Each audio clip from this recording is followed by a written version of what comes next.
You ask Tiger to solve. This deals with linear equations with one unknown.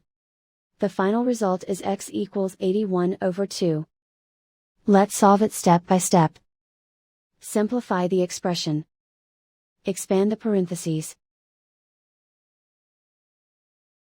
Simplify the arithmetic.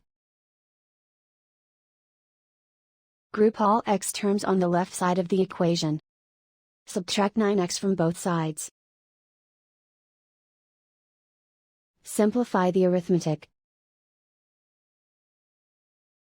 Group like terms.